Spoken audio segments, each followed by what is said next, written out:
And it started, and it's a real mess. We're losing, I guess they're losing 5,000 or 6,000 people a day. It's actually now more. I was saying 5,000 a day. It's actually more now. Mostly soldiers, but a lot of people in cities and towns that are getting blown up too.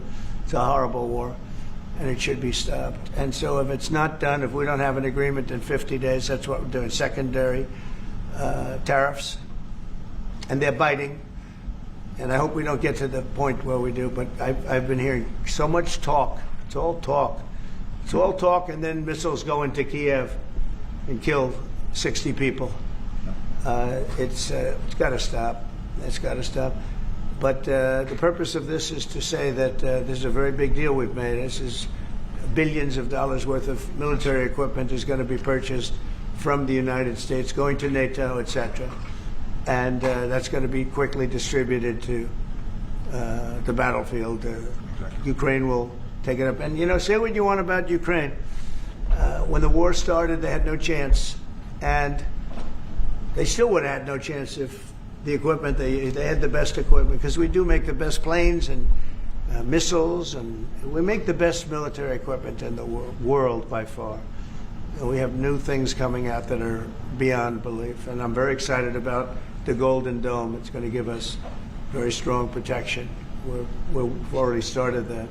But they had courage, because somebody has to use that equipment. And they fought with tremendous courage, and they continue to fight with tremendous courage. But they don't have, they're losing on equipment, and Russia's really taken a very positive, very strong, I mean, what they've done the last couple of weeks. Without military reasons. So what they are doing is 700 drones a day, missiles, bombing cities. This is not because of military goals. It is just creating panic, keeping people out of their sleeps, hitting towns. It's really terrible, and it is meaning a lot of people lose their lives, but also the infrastructure, whole cities being they're wiping out the electric. It's going to take years to rebuild it. That's going to be the next problem. Because, but that's going to take a long time. Many of the cities are knocked down to the ground. Many of the people have left, but many have stayed. I don't know. They actually stay. And most have stayed. Actually, it's incredible that they stay, and knowing that a missile could be hitting your apartment house, and your apartment house that you're sitting in could collapse on top of you. And they do very heavy construction. They don't use rebar. They do very thick concrete construction. Those are heavy buildings, big buildings. And heavy buildings, and they collapse like they're made out of paper. It's unbelievable to see this happening with people, so many people being killed. So we think we're going to make progress, and we hope we're going to make progress. In the meantime, we're going to get you good service on what you need. And we really became friendly with NATO this last meeting. You know, we went from 2% to 5%, which everyone said was not even a possibility. They weren't paying 2%. Many of them were paying much less than 2%. But even those, since you became president, all committed to the 2% before the summit. And now collectively we committed to the 5%. That's right, they did. They've been very good. And I think I made a lot of friends over there. We had a couple of days of very intensive talks. And they're great people. They're leaders of countries. Leaders of countries. Many of them great countries, some of them smaller countries, but for the most part, I'd say very solid, strong countries, and very successful. Some of them are among the most successful countries in the world.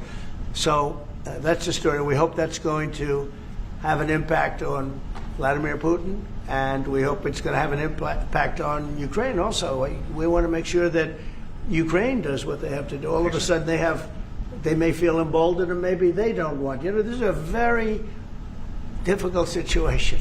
Ukraine wants a peace deal. I think so. And they will stay committed to that, there's no doubt. They want it. But the Russians have to become serious. They have to continue to want it, though. Yeah, I agree. You and I will make sure of that. All of a sudden they get no. You and I will make sure of that. We'll make sure. I feel confident that they will do what has to be done. Plus, we have certain parameters that both sides know.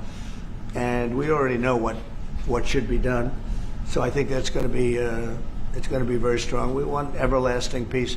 Any questions, please? Yes. Thank you, Mr. President. What was the tipping point for you in making this decision? Was it a conversation with President Putin? Was it a piece of intelligence? And why are you giving 50 more days? I think I think it's a very short period of time. I think, don't forget, I've just really been involved in this for not very long. and it wasn't initial focus. This is a Biden war. This is a Democrat war, not a Republican or Trump war. This is a war that would have never happened. It shouldn't have happened. A lot of people being killed. When the final numbers come in, you're going to see a lot more people are being killed in this war than you think, than you've been writing about. It's a very deadly war. They're all bad, but this is a very deadly war. The numbers are going to be far greater. When an apartment house comes down, and they say 2 people were slightly injured. No, many people were killed. And those numbers will be at some point accurately reported. So far, they're not. It's a deadly war. I think that you're just going to see. I think you're going to see strong movement. I hope so. I hope so. You know, the secondary tariffs are very, very powerful. What about the tariffs that the Republicans in the House and the Senate have read? Yeah, 500%. sure. Why are you doing 100%? Well, the Republicans are moving very strongly in the Senate, giving us total control of it. But I'm not sure we need it, but it's certainly good that they're doing it.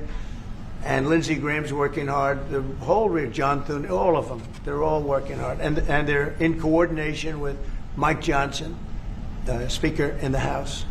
And I think they've actually crafted a pretty good piece of legislation. It's probably going to pass very easily, and that includes Democrats. And there's some little tweaks, but I don't want to say I don't need it because I don't want them to waste their time. It could be very useful. We'll have to see. But we can do secondary. We're probably talking about 100% or something like that. We can do secondary tariffs without the Senate, without the House. But what they're crafting also could be very good. So are you suggesting then that the Congress should move forward with those sanctions, the 500%, and that your 100 would be a separate additional action? Yeah, I mean, the 500 is, sort of meaningless after a while because at a certain point it doesn't matter. It's not going to be, as 100. 100 is going to serve the same function. But, I have it at 100%. They may have it. I don't know what they're going to end up with. They may have it at 100 too. They may have it at 500. But they're doing some good work in the House, and I think in the House and the Senate. And as you know, they're coordinated, and they can have it done quickly. They said they'll have it as quickly as I need it. So we'll see. We're talking to them. In fact, John Thune's coming over later on to talk.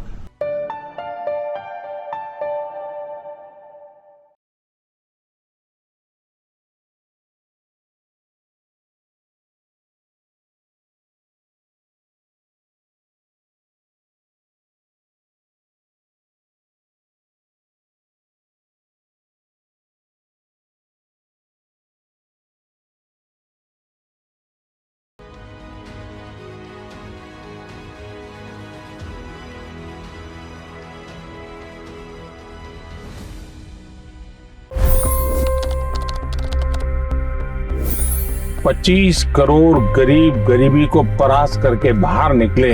For the good of our nation, let's work together and let's truly make America great again.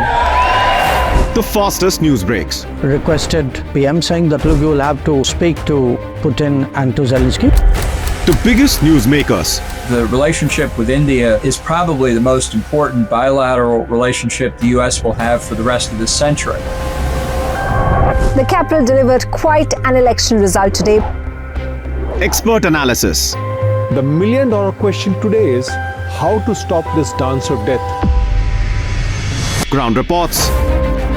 I'm standing at the crossroad of the Kumbh Mela. Behind me are more than 100 entry ghats. Long-form interviews. Exclusionary politics is reflected in Manipur case as well. You don't bother because this is a small state. Deep dive into burning issues. It's often said DRC could be the richest country in the whole world. It's because of what sits underneath. Why exactly did the US topple the Sheikh Hasina government? HT videos. We don't just break news, we break it down.